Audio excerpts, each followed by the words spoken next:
அஸ்ஸலாமு அலைக்கும்.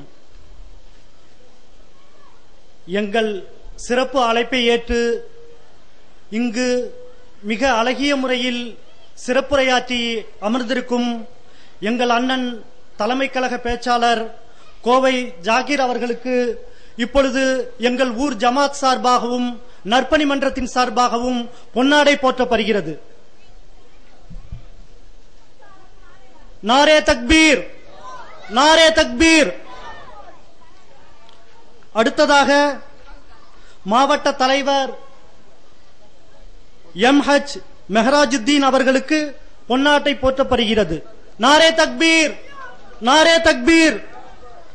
அடுத்ததாக மாவட்ட செயலாளர் N அமானுல்லா அவர்களுக்கு பொன்னாடை போற்றப்படுகிறது. நாரே தக்பீர், நாரே தக்பீர்.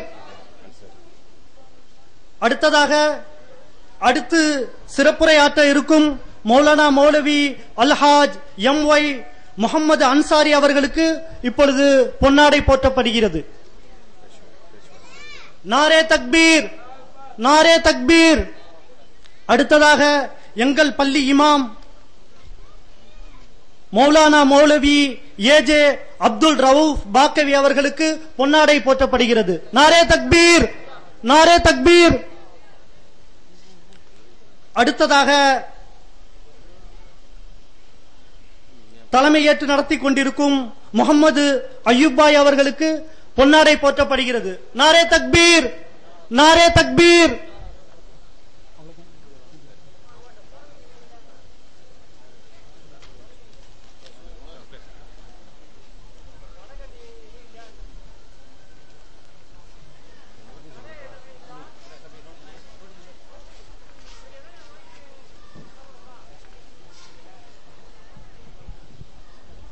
இவ்விழாவினுடைய இறுதி உரையினை மௌலவி அல்ஹாஜ் MY முகமது அன்சாரி அவர்கள் உரையாற்றுவார்கள்.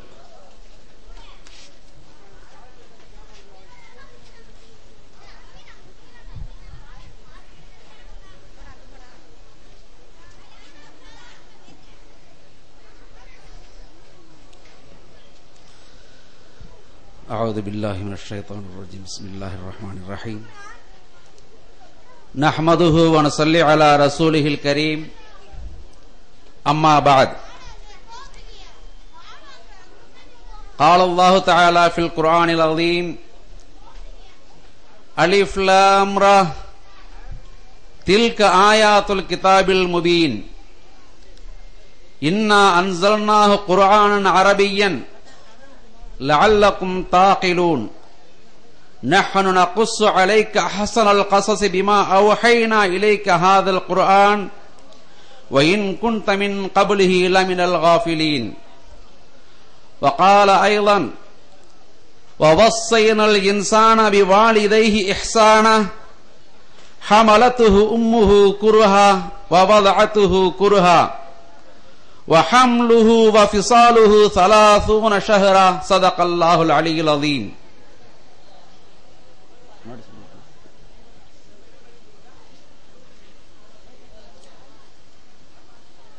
கண்ணியத்திற்குரிய இந்த விழாவின் தலைமையேற்றுள்ள அன்பு சகோதரர் ஜனாப் MH மெஹராஜுத்தீன் சாஹிப் அவர்களே, இந்த விழாவில் முன்னிலை ஏற்றிருக்கக்கூடிய என் அருமை தோழர் ஹாஜி M முகமது அய்யூப் சாஹிப் அவர்களே, ஜனாப் N அமானுல்லா சாஹிப் அவர்களே, இங்கே வரவேற்புரையாற்றிய ஜனாப் M அப்துல் நாசர் சாஹிப் அவர்களே, இந்த விழாவில் மிக பெரும் ஒரு பேருரையை மிக அழகாகவும் நேர்த்தியாகவும் செய்து முடித்து எல்லோருக்கும் இன்ப லயத்தை காதில் ஊற்றிய அருமை சகோதரர் தமிழ்நாடு முஸ்லிம் முன்னேற்ற கழகத்தின் தலைமை கழக பேச்சாளர் அன்பு சகோதரர் கோவை ஜாகிர் அவர்களே, இந்த விழாவில் திரளாக திரண்டிருக்கக்கூடிய என் அன்பு சகோதர சகோதரிகளே, இந்த விழாவில் கண்ணியத்தோடும் ஆர்வத்தோடும் அமைந்திருக்கக்கூடிய பெரியோர்களே, ஜமாத்தார்களே, இந்த நகரத்தின் பிரமுகர்களே, உங்கள் அனைவருக்கும் என் இனிய சலாத்தை சமர்ப்பிக்கிறேன். அஸ்ஸலாமு அலைக்கும். இந்த நிகழ்வில் வரலாற்றில் முஸ்லிம் பெண்களின் நிலை எப்படி இருந்தது என்ற ஒரு தலைப்பை ஏற்று உங்களுக்கு முன் உரையாற்ற வந்துள்ளேன். இஸ்லாமிய மார்க்கத்தின் எழுச்சிமிகு தோற்றத்தில் அண்ணலம் பெருமான் முஹம்மது ஸல்லல்லாஹு அலைஹி வஸல்லம் அவர்கள் தங்களுடைய பிரச்சாரத்தை துவங்கிய காலத்திலே பெண்களின் நிலை எப்படி இருந்தது, பெண்களுக்கான நிலையை இஸ்லாம் எந்த அந்தஸ்தில் வழங்கியது என்பது கவனிக்கத்தக்க ஒன்றாகும். அன்றைய கால நேரத்திலே உலகத்தின் எப்பகுதியிலும் வாழ்ந்த மக்களுக்கு, அந்த மக்களுக்கு மத்தியிலே வாழ்ந்த பெண்களின் நிலை மிக இழிவானதாகவும் கேவலப்படுத்தப்பட்டதாகவும் இருந்த நிலையிலே இஸ்லாம் அங்கே துவங்குகிறது. சகோதரர்களே, ஒரு பெண்ணுக்கு பல பேர் கணவர்களாகியும் விபச்சாரம் மலிந்து கிடந்தும் பெண்களை போகப் பொருளாக நினைத்து வாழ்ந்தவர்களுக்கு மத்தியிலே அந்த பெண்கள் இப்படி இச்சைக்காக படைக்கப்பட்ட ஒரு பகுதி அல்ல, மாறாக அவர்கள் இந்த சமூகத்திற்கு ஆற்ற வேண்டிய பெரும் பணிகளுடன் வந்திருக்கக்கூடிய சீமாட்டிகள் என்பதை உணர்த்தி அவர்களுக்கான அந்தஸ்தை முழுமையாக கொடுத்து வாழ்வின் ஆதாரத்தை ஏற்படுத்தி அவர்களுக்கு என ஒரு தனித்துவத்தை கொடுத்தது இஸ்லாமிய சமூகமாகும், இஸ்லாமிய மார்க்கமாகும். அண்ணலம் பெருமானார் அவர்கள் தோன்றிய அந்த காலத்திலே பெண் மக்கள் பிறந்துவிட்டால் அடுத்த நொடியிலே பிறந்த அவளை தூக்கி கொண்டு போய் உயிருடன் புதைத்த கொடுமையான ஒரு காலகட்டத்திலே முஹம்மது ஸல்லல்லாஹு அலைஹி வஸல்லம் அவருடைய வாழ்க்கை நிகழ்ந்தது. அவர்களுடைய அந்த பரிணாமம் தோன்றிய காலத்திலே பெண்கள் இந்த பூமியில் வாழ தகுதி இல்லாதவர்கள் என்று நினைக்கப்பட்டிருந்தார்கள். பெண்கள் பிறந்தவுடனே குழந்தையோடு கொண்டு போய் மண்ணை தோண்டி குழியிலே கிடத்தி உயிரோடு புதைத்து அதில் ஆனந்தம் கிடைத்த அந்த மக்கள் சொன்ன காரணம் என்னவென்று சொன்னால், நாங்கள் பல வருடங்கள் இந்த பெண்ணை வளர்த்து ஆளாக்கி பாலூட்டி சீராட்டி இவளுக்கு அமுதூட்டி இவளை அழகு பார்த்து வைத்துக் கொண்டு பின்னொரு நாள் வேறு எவனுக்கோ கட்டி வைத்து மனைவியாக்கி எங்கள் வீட்டை விட்டு அனுப்புவதற்கு நாங்கள் இப்படியே அவளை வளர்க்க வேண்டும், அதற்கு மாறாக பிறந்த உடனேயே அவளை புதைத்து விட்டால் எங்களுடைய கௌரவம் மிச்சப்படும் என்ற எண்ணத்திலே பெண் குழந்தைகளை எல்லாம் உயிரோடு புதைத்துக் கொண்டிருந்தார்கள் அந்த மக்கள். அந்த நேரத்திலே இஸ்லாம் தோன்றி வந்தது. இன்னும் பெண்கள் நடந்து சென்றால் அவர்களை கவர்ச்சி பொருளாக பார்த்து அவர்களின் அங்க அவயவங்கள் ரசிக்கப்பட்டு அதன் காரணமாக விபச்சார தூண்டுதல் நடைபெற்றுக் கொண்டிருந்த காலத்தில் இஸ்லாம் துவங்கியது. இப்படியாக இஸ்லாத்தின் துவக்க காலத்திலே பெண்களின் நிலை பரிதாபகரமானதாகவும் மக்களுக்கு மத்தியிலே கேவல பார்வையுடன் நிகழ்ந்த நேரத்திலே அவர்கள் அப்படிப்பட்டவர்கள் அல்ல, பெண்கள் வாழ பிறந்தவர்கள், அவர்கள் வாழ்க்கைக்கு உத்தரவாதம் உண்டு, அவர்களுக்கான வாழ்க்கைக்கு அர்த்தம் உண்டு என்பதை இந்த உலகிற்கு எடுத்துச் சொன்னதுதான் இஸ்லாமிய மார்க்கம் என்பதை எண்ணும் பொழுது பெண்கள் என்ற தாய்மார்கள் இந்த சமூகத்தில் கிடைத்த பெரும் பொக்கிஷம் என்று கையில் எடுத்துக் கொண்ட மார்க்கம் இஸ்லாம் என்பதை இங்கே நாம் நினைவு கூற வேண்டும். சகோதரர்களே, இப்படியாக முஸ்லிம் பெண்கள் தங்களுக்கு மத்தியிலே அவர்களுடைய வாழ்க்கையை இன்று எப்படி சிதைத்துக் கொண்டிருக்கிறார்கள், எப்படி கொடுக்கப்பட்ட மார்க்கம் இவர்களுக்கு அமுதாக வந்த மார்க்கம், இவர்கள் வாழ்க்கைக்கு வழிகாட்டி வந்த மார்க்கம். ஆனால் பின் நாட்களிலே இந்த இஸ்லாம் சிதைக்கப்படுவது பெண்களால் தான் என்று எண்ணும் பொழுதுதான் மனம் வேதனைக்குள்ளாகும் நிகழ்வு நிகழ்கிறது. எந்த சமூகம் பெண்களை வாழவே தகுதியில்லாத நிலைக்கு கொண்டு சென்றதோ அதிலிருந்து இந்த பெண்களை காப்பாற்றி இவர்கள் வாழ வேண்டும் என்ற நியதிக்கு கொண்டு வந்து அதற்கான வசதிகளை ஏற்படுத்தி தந்த பின்னால் இந்த பெண் சமூகத்தாலேயே இந்த மார்க்கம் கெட்டு போகும் என்று சொன்னால் இதைவிட கொடிய நிகழ்வு வேற என்ன இருக்க முடியும்? ஆக அன்பு சகோதரர்களே, இஸ்லாமிய மார்க்கம் பெண்களுக்கு செய்துள்ள அளப்பெரிய தாக்கங்களின் காரணமாகத்தான் அகில உலகம் தன்னை மாற்றிக்கொண்டது, பெண்களுடைய உரிமையை கொடுக்க முன்வந்தது. ஒன்று சொல்வோம், கடந்த 1989 ஆண்டுகளுக்கு முன்வரையிலும் தமிழ்நாட்டிலே பெண்களுக்கு சொத்துரிமையிலே பங்கில்லை, சொத்துரிமையே இல்லை. ஆனால் 1400 ஆண்டுகளுக்கு முன்பதாக இஸ்லாம் வழங்கியது பெண்களுக்கான சொத்துரிமையை. ஆக சொத்துரிமை கொடுத்து வாழ உரிமை தந்து அவர்கள் வாழ்வுக்கு உத்தரவாதம் அளித்து வாழ வைத்ததற்கு பரிகாரமாக இந்த பெண்கள் என்ன செய்ய வேண்டும் என்று சொன்னால், தங்கள் வாழ்க்கையில் அணுவத்தனையும் தங்கள் வாழ்க்கையில் அனைத்து நேரத்தையும் இந்த இஸ்லாத்தின் வளர்ச்சிக்காக பயன்படுத்த வேண்டிய கட்டாயத்தில் இருக்கிறார்கள். மாறாக தங்களுடைய வாழ்க்கையை அற்ப விஷயங்களிலே, என் அன்பு சகோதரர் ஜாக்கிர் அவர்கள் சொன்னது போல டிவிக்களை பார்த்துக் கொண்டு அங்கே அழுதால் அழுவது, சிரித்தால் சிரிப்பது என்ற கேவல நிலைக்கு செல்லுவோமே என்று சொன்னால், அல்லாஹ் நமக்கு கொடுத்த நியமத்தை நாம் என்ன செய்து கொண்டிருக்கிறோம்? இந்த பெண்களுடைய வாழ்வாதாரத்தை இத்தனை உயர்த்தி வைத்ததை இஸ்லாம், அது பற்றிய நாளை கேள்விக்கு பெண்கள் என்ன பதில் சொல்ல போகிறார்கள்? ஆக பெண்களின் வாழ்க்கை சரியாகிவிட்டால், பெண்களுடைய நிலை சரியாக அமைந்து விட்டால் எண்ணிக்கொள்ளுங்கள், அந்த சமூகம் தலைநிமிர்ந்து வாழ்ந்துவிடும். பெண்களுடைய நிலை மட்டும் உயர்ந்து விட்டால், அவர்கள் தங்களுடைய திறமையை வெளிக்கொண்டு வந்துவிட்டால், தங்கள் ஆற்றலை இஸ்லாத்தின் பக்கம் தூக்கி கொண்டு வந்துவிட்டால், நிச்சயமாக இந்த இஸ்லாத்தின் எழுச்சி அங்குதான் உருவாகும். சகோதரர்களே, வரலாற்றில் இதைத்தான் நாம் காண்கிறோம். நபியுனா ஆதம் அலைஹிஸ்ஸலாம் அவர்கள் தங்களுடைய வாழ்க்கை துவக்கத்திலே சொர்க்கத்தின் சுகந்தங்களிலே அலைபாய்ந்து கொண்டிருக்கிறார்கள். இன்பம் எத்தனை படைக்கப்பட்டதோ அத்தனையும் அங்கே இருந்த சொர்க்கத்திலே அவர்களுக்கு கிடைத்து வந்தது. எந்த குறையும் இல்லை, குறையொன்றும் இல்லை கண்ணா என்று தினந்தோறும் அவர் பாடிக்கு திரிந்தவராக, பாடும் வானம்பாடியாக, சொர்க்க வீதிகளிலே வலம் வந்தவராக, அனைத்து இன்பங்களையும் லயித்தவராக, ருசித்தவராக அங்கே இருந்து கொண்டிருந்த ஆதம் அவர்கள் எத்தனை இன்பங்கள் அவர் அனுபவித்த போதிலும் கூட அவருக்கு ஒன்று மட்டும் இல்லை, அந்த குறையின் காரணமாக வாடி வதங்கியவராக சொர்க்கத்தில் அமர்ந்துள்ளார். அதை கண்ட அல்லாஹ் கேட்கின்றான், ஆதமே என்ன உனக்கு குறை? அனைத்தையும் கொடுத்திருக்கிறேன் சொர்க்கத்தில், இன்பமெல்லாம் எப்படி இருக்குமோ அத்துணை உனக்கு அத்துப்படியாகும் அளவுக்கு இங்கே அற்புதங்களாக அள்ளித்தரப்பட்டிருக்கிறது. அனுபவிக்கும் நீ எதற்காக இப்படி அயர்ந்து போயிருக்கிறாய்? ஏன் இப்படி சஞ்சலப்பட்டுக் கொண்டிருக்கிறாய்? என்ன உனது மனக்கவலை? அல்லாஹ் கேட்கின்றான். நபி ஆதம் சொல்லுகிறார்கள், என்னை படைத்த இறைவா, எனக்கு நீ வழங்கிய நியமத்துகள் கொஞ்ச நஞ்சம் அல்ல, அவற்றை நான் அனுபவிக்கும் நிலையும் சாதாரணமானதல்ல, அனைத்தையும் நான் அனுபவிக்கின்றேன். ஆனால் எனக்கு என்னமோ தெரியவில்லை, எனக்குள்ளே ஒரு ரசாயன மாற்றம் ஏதோ என்ன நிகழ்ந்து கொண்டிருக்கிறது, என்னவென்று தெரியவில்லை. அல்லாஹ் சொல்லுகின்றான், எனக்கு தெரியும் ஆதமே, உனக்கு என்ன தேவை என்பது எனக்கு தெரியும் என்று சொல்லிவிட்டு அவரை அங்கே தூங்க வைக்கின்றான். நபி ஆதம் அவர்கள் தூங்கிக் கொண்டிருக்கிறார்கள்.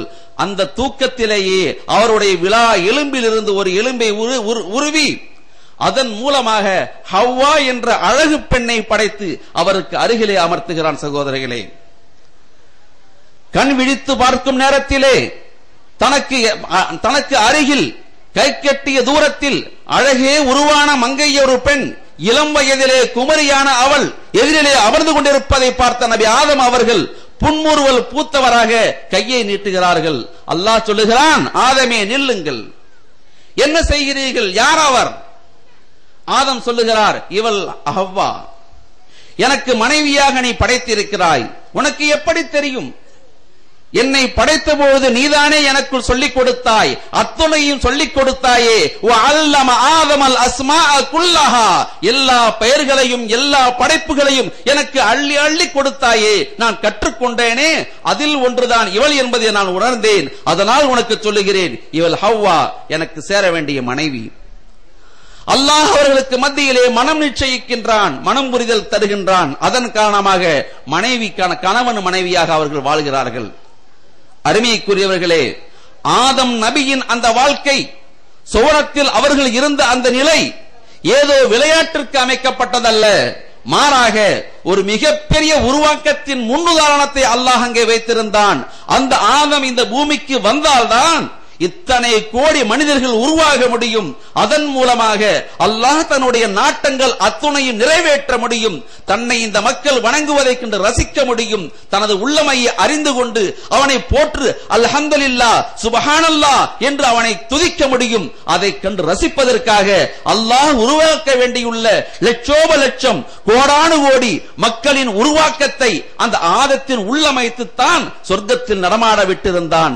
அதன் பரிணாமம், அதனுடைய எழுச்சி, அதனுடைய தாக்கம் அவரை தாக்கிய பொழுதுதான் அந்த ஹவ்வாவை மனைவியாக்கி அவர் மூலமாக இன்பத்தை கொடுத்து அவரை ஆற்றுப்படுத்தினான், சாந்தப்படுத்தினான். சகோதரர்களே, ஆக ஒரு பெண்ணின் நிலை என்பது ஏதோ பிறந்தால் 4 பிள்ளையை பெற்றெடுத்தால் நல்ல சமையல் செய்து கொடுத்தால் அத்துடன் முடிந்தது என்றில்லை.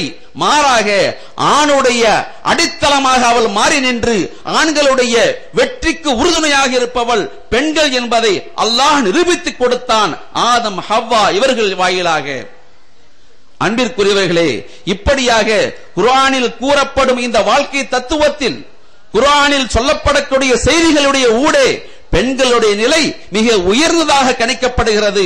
பெண்களுடைய நிலைதான் ஆண்களுக்கு அச்சாரமானதாக, ஆண்களுக்கு அஸ்திவாரமானதாக அல்லாஹ் அமைத்து தந்திருக்கிறான். சகோதரர்களே, நபியினா இப்ராஹிம் அலைஹிஸ்ஸலாம் அவர்கள் தங்களுடைய இயலாத பருவத்தில் முதுமை காலத்தில் குழந்தை பெற்றெடுத்து இஸ்மாயிலை அன்போடு வளர்த்துக் கொண்டிருக்கிறார்கள். அந்த நேரத்திலே அல்லாஹ் சொல்லுகிறான், என் அருமை தோழர் இப்ராஹிமே, நீ பெற்றெடுத்த அந்த பிச்சளம் குழந்தையை எடுத்து கையில் ஏந்தி கொண்டு உன் மனைவியான அன்பு துணைவி ஹாஜராவையும் கூட்டிக் கொண்டு இந்த இடத்திலிருந்து கிளம்புங்கள். அதோ தெரிகின்றதே பாலைவனம், அங்கு சென்று இவர்களை விட்டுவிட்டு வாருங்கள். அல்லாஹ் ஆணையிடுகிறான். நபி இப்ராஹிம் அவர்கள் ஹலீல், அல்லாஹ்வின் தோழர் என்று பெயர் பெற்றவர்கள். ஏன் தெரியுமா? அல்லாஹ் எதை சொல்லிவிட்டானோ அதற்கு அடுத்த கேள்வியே இல்லை. சொன்னது அல்லாஹ், செய்வது நான், செய்து கொண்டே இருப்பார். அதனால் அல்லாஹ் அவரை தோழரென எடுத்துக்கொண்டான். அத்தகைய பாக்கியம் பெற்ற அவர்களுக்கு சொல்லப்பட்டது, உன் மனைவியையும் மகனையும் கொண்டு போய் அதோ பாலைவனத்தில் விட்டுவிட்டு வா. அல்லாஹ் சொன்னான். ஏனென்ற கேள்வி எழவில்லை. வீட்டிற்கு சென்றார். ஹாஜராவே, புறப்படு, குழந்தையை கையில் எடுத்துக்கொள், என்னோடு வா. அழைத்து செல்கிறார். பாலைவன பெருவழியிலே, சுடும் மணற்பரப்பிலே கால் தடங்கள் பதித்து பல மைல் கடந்து இன்று காபா உள்ள அந்த இடத்திற்கு வந்து சேருகிறார்கள், தாயும் மகனும். வரும் வழியில் அந்த மனைவி ஒரு வார்த்தை கேட்கவில்லை. இப்ராஹிமே, என்னை எங்கே அழைத்து செல்கிறீர்கள்? ஏன் இப்படி எந்த ஒரு வீடுகளும் இல்லாத, எந்த ஒரு நாடும் இல்லாத ஏதோ பாலைவனத்தில் எங்களை அழைத்து சென்று கொண்டே இருக்கிறீர்களே, எங்கே செல்கிறீர்கள்? அந்த பெண் கேட்கவே இல்லை. கணவர் நம்மை அழைத்து செல்கிறார், இதில் ஏதோ சூட்சுமம் இருக்கிறது, இதில் ஏதோ ரகசியம் இருக்கிறது, நாம் ஏற்றுக்கொள்வோம். ஏற்றுக்கொண்டு பின் தொடர்ந்து சென்றார். மக்காவுடைய நகரத்தை அடைந்த நேரத்திலே, இன்றைய காபாவின் வளாகத்திலே அவர்கள் வந்தடைந்த நேரத்திலே ஹஜ்ரத் இப்ராஹிம் சொல்லுகிறார்கள், ஹாஜராவே, இங்கே அமர்ந்து கொள், உன் குழந்தையை மடியிலே கிடத்திக்கொள், இதுதான் உன் இடம், இங்கே இரு என்று சொல்லிவிட்டு வேறேதும் சொல்லாதவராக அங்கிருந்து வேகமாக திரும்பி செல்கிறார்கள். அன்னை ஹாஜரா அவர்கள் தங்கள் கையிலே குழந்தையை கையில் எடுத்துக்கொண்டு நின்றவராக பார்க்கின்றார். என்ன செய்கிறார் இவர்? எதுவுமில்லாத பாலைவனத்திலே குடிநீரோ உணவோ அல்லது வேறு ஒரு எந்த ஒரு தங்குதலோ இல்லாத இந்த பாலைவனத்திலே என்னை கொண்டு வந்து நிறுத்திவிட்டு சொல்லுகிறார், இங்கேயே இருந்து கொள் என்று சொல்லிவிட்டு போகிறாரே, என்ன ஏற்பட்டது இவருக்கு? கையிலே குழந்தையை கையில் கிடத்தியவராக தங்களுடைய பார்வையை ஓட்டுகிறார். நபி இப்ராஹிம் அவர்கள் கண்ணுக்கெட்டும் தூரம் வரை சென்று கொண்டே இருக்கிறார். வேக வேகமாக நடந்து சொல்லி கொண்டிருக்கிறார். இதனை கண்ட ஹாஜரா அவர்கள் கேட்கிறார்கள். கூப்பிடு தூரத்திற்கு சென்ற இப்ராஹிம் நபி அவர்களை பார்த்து கேட்கின்றார்கள், யா இப்ராஹிம், மாலக்க யா இப்ராஹிம், அல்லாஹு அமரக்க கதா. இப்ராஹிமே, என்ன செய்கிறீர்கள்? என்னை தன்னந்தனியை விட்டு செல்கிறீர்களே, ஏன்? அல்லாஹ் இப்படி உத்தரவிட்டானா என்று கேட்கிறார்கள். கண்ணு கெட்டும் தூரத்தில் நின்று கொண்டிருந்த இப்ராஹிம் அவர்கள் அங்கிருந்து சற்றே திரும்பி பார்க்கின்றார்கள். மனைவி கையிலே குழந்தை எடுத்துக்கொண்டு நிற்கிறார்கள். அந்த நேரத்திலே மனைவியையும் குழந்தையையும் பிரிந்து செல்லும் ஆற்றாமை தாங்காமல் அங்கே நின்றவராக கதறுகிறார்கள். தங்கள் கண்களில் இருந்து அருவியாக தண்ணீர் கொட்டுகிறது. பதிலேதும் சொல்ல முடியாதவராக தன் மனைவியை உற்று பார்த்து நின்று கொண்டிருக்கிறார்கள். சொல்லுகிறார், தன் தலையை அசைக்கின்றார். ஆம், இது அல்லாஹ்வின் ஆணைதான் என்று சொன்ன நேரத்திலே அதற்கு மேல் எதுவும் பேச இயலாதவராக ஹஜ்ரத் இப்ராஹிம் அவர்கள் தன் நடையை துரிதப்படுத்துகிறார். இனி அல்லாஹ்வின் உத்தரவு என்று சொன்னதற்கு பிறகு இனி இப்ராஹிம் நமக்கு என்ன வேலை இருக்கிறது, அவர் செல்லட்டும் என்று விட்டுவிட்டு ஹாஜரா அவர்கள் நின்று கொண்டிருக்கிறார்கள். அடுத்து என்ன செய்வது? பல மைல் தூரம் நடந்து வந்ததனால் கால்கள் அசந்து போக, வெயிலின் வாட்டுதலால் உடம்பெங்கும் அசந்து போக, பால் வற்றி போக, கஷ்டத்திலும் நஷ்டத்திலும் வாழ்ந்து கொண்டிருக்கும் அந்த நிலையிலே இனி நான் என்ன செய்வது? கையில் இருக்கும் குழந்தை அப்பொழுது பீரிட்டு அழுகிறது. பால் வேண்டும், என்ன செய்வது? இந்த ஹாஜராவிற்கோ பசி, உணவு வேண்டும், என்ன செய்வது? தாங்கள் தங்குவதற்கு ஒரு குடை வேண்டும், ஒரு குடிசை வேண்டும், அது இங்கு இல்லையே, என்ன செய்வது? எந்த தேவையும் நிறைவேற்ற முடியாத ஒரு இக்கட்டான தருணத்திலே இங்கே விட்டுவிட்டு சென்றிருக்கிறார். அது அல்லாஹ்வின் ஆணை என்று சொல்லியிருக்கிறார். நான் இப்பொழுது என்ன செய்ய? பரிதவித்து போகிறது மனம். அன்னை ஹாஜராவின் அவல நிலை. இனி என்ன செய்வேன், என்ன செய்வேன்? யா அல்லாஹ், நீ எங்களை ஏற்றுக்கொண்டாய், இதோ நான் உன் சன்னிதானத்தில் இருக்கிறேன், நீயே எங்களுக்கு பொறுப்பு. தவக்கல்னா அலைக்க, உன் மீது நாங்கள் நம்பிக்கை வைத்திருக்கிறோம், நீ எங்களுக்கு அனைத்தையும் தருவாய், ஏற்றுக்கொண்டிருக்கிறோம். இப்படி சரணாகதி அடைந்த பிறகு அல்லாஹ் சும்மா இருப்பானா?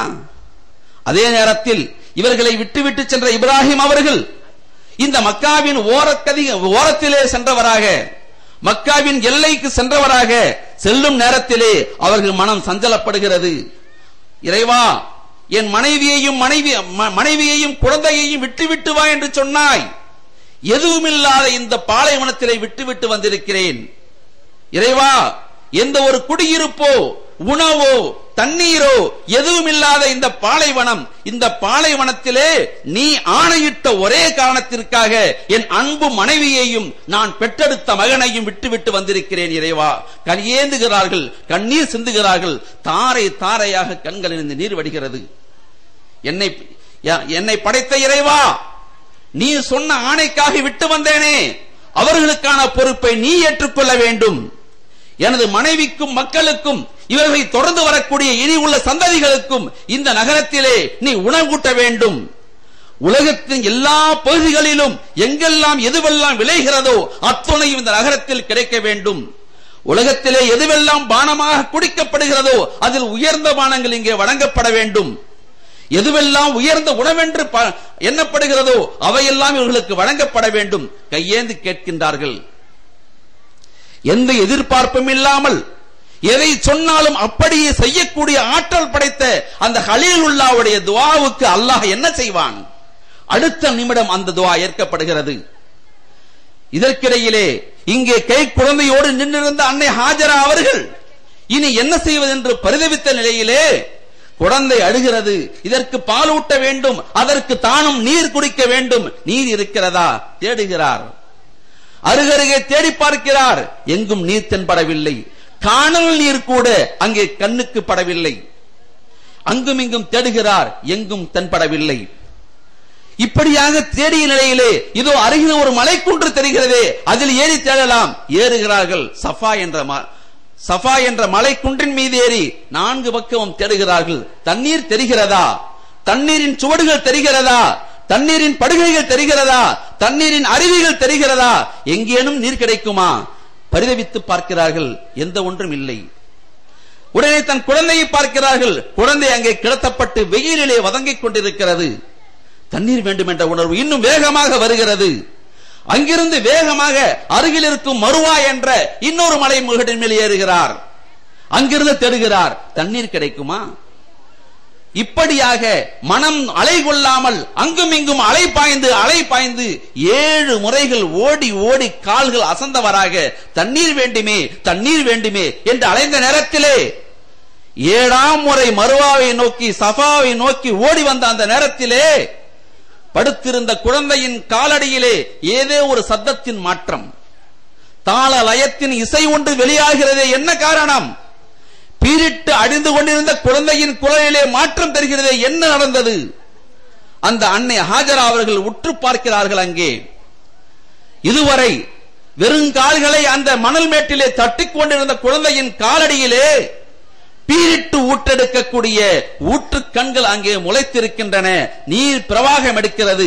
அதை கண்டவுடன் இத்தனை நேரம் எதை தேடி தேடி அலைந்தாரோ ஹாஜரா, அதை கண்டவுடன் அங்கே ஓடோடி செல்லுகிறார். ஓடி சென்று சொல்லுகிறார், அந்த நீர்களை பார்த்து சொல்லுகிறார், கையணையில் அணைத்துக் கொண்டு சொல்லுகிறார், ஜம் ஜம் நில் நில், உத்தரவிடுகிறார். அதை நில் என்று சொன்ன காரணத்தினால் அந்த நீர் எந்த அளவு பரவி இருந்ததோ அந்த அளவுக்கு அங்கேயே நின்று விட்டது. அதுதான் இன்று வரையிலும் வற்றாத ஜீவநதியாக உலக மக்களுக்கெல்லாம் நீர் புகட்டக்கூடிய ஜம்சம் நீராக இன்று வரையிலும் ஓடிக்கொண்டிருக்கிற சகோதரர்களே, நபியினா இப்ராஹிம் அலைஹிஸ்ஸலாம் அவர்கள் இந்த பூமியிலே வாழ்ந்து முடித்து இன்று 5500 ஆண்டுகள் ஆகிறது. இந்த 5500 ஆண்டுகளிலும் ஒரு நாள் கூட, ஒரு பொழுது கூட வற்றி விடாமல் எத்தனை பிரவாகம் எடுக்கிறது தெரியுமா?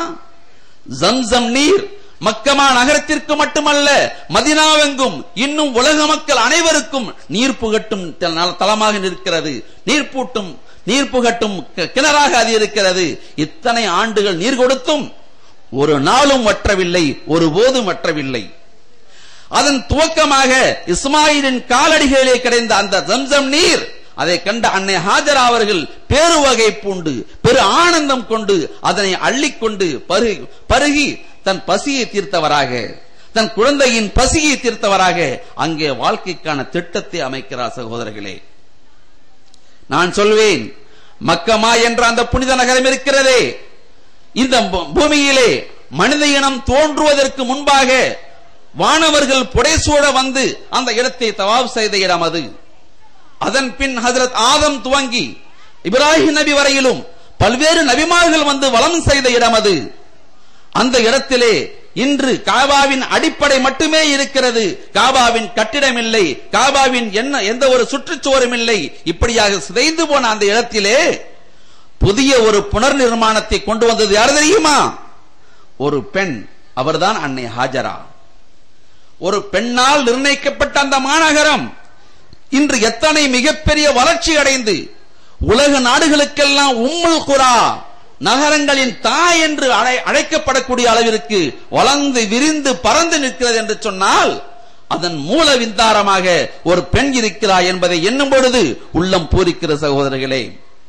அவர்கள் அங்கிருந்து தன் மகனை வளர்த்து வைத்து அங்கு வந்து சேர்ந்த நாடோடிகளோட வாழ்க்கையை துவங்கி இப்படியாக அங்கே அவர்கள் ஒரு நகரத்தை உருவாக்கினார்கள். அதுதான் இன்று நம் கண்களுக்கு தெரிகிறது.